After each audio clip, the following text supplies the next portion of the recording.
Daisy Barrelmuse Caskbloom.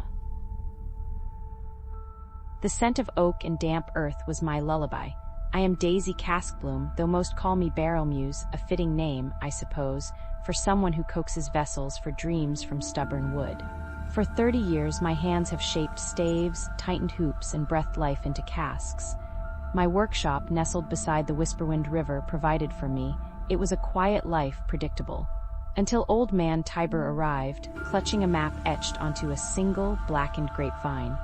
He claimed it led to the Mirror Temple, a place of legend said to hold wine that granted visions.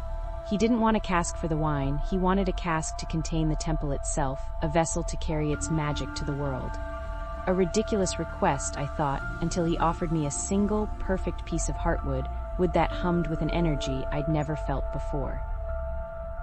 The heartwood, it changed everything. It resonated with the temple's legend, and I felt compelled. I agreed to build the cask, but this wasn't like building a vessel for wine. The map demanded specific measurements, angles mirroring constellations. Each stave required a blessing from the river, each hoop forged under the light of a particular moon. The work consumed me, weeks blurred into months. The village gossiped, warned me I was tampering with forces I didn't understand. They said the temple was sealed for a reason, but the heartwood called to me, promising knowledge, understanding, power.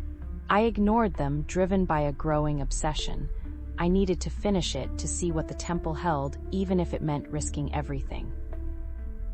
The final stave slotted into place under the crimson gaze of the blood moon. The cask, it wasn't wood anymore. It pulsed with light, a miniature reflection of the night sky. As I hammered the last hoop, the workshop filled with a disorienting silence, then a rush of images, swirling colors, fractured memories, faces I didn't recognize. The cask shifted, expanding inward, drawing the very air from my lungs. A voice, ancient and echoing, filled my mind. The vessel is ready, the temple awaits. I knew with chilling certainty that this wasn't just a container, it was a gateway, and I, Daisy Caskbloom, had built the key. The village, it's different now, drained of color, hushed. People move like shadows, their eyes vacant. The moment I activated the cask, something seeped out, a coldness that wasn't the winter chill. It wasn't a physical change, but a stealing of essence. I've tried to reverse the process, to dismantle the cask, but it's impervious to my tools. Each attempt only strengthens the cold, spreads the emptiness. Old Man Tiber vanished, swallowed by the shadows. I'm left with the horrifying realization that I haven't unlocked a source of power, but unleashed a prison. The temple wasn't sealed to protect the world from its magic, it was sealed to protect the temple from us.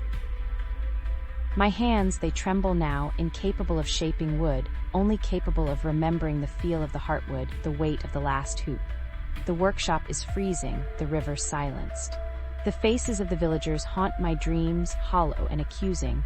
I tried to warn them, but my voice is just a whisper, lost in the growing cold. The casket stands in the center of the workshop, a monument to my hubris. It's no longer a vessel for dreams, but a tomb for souls. I understand now, the temple wasn't meant to be shared, and I, Daisy Barrelmuse Caskbloom, have condemned us all to an eternity of emptiness, trapped within the mirrored halls of my own creation. This is my catastrophe.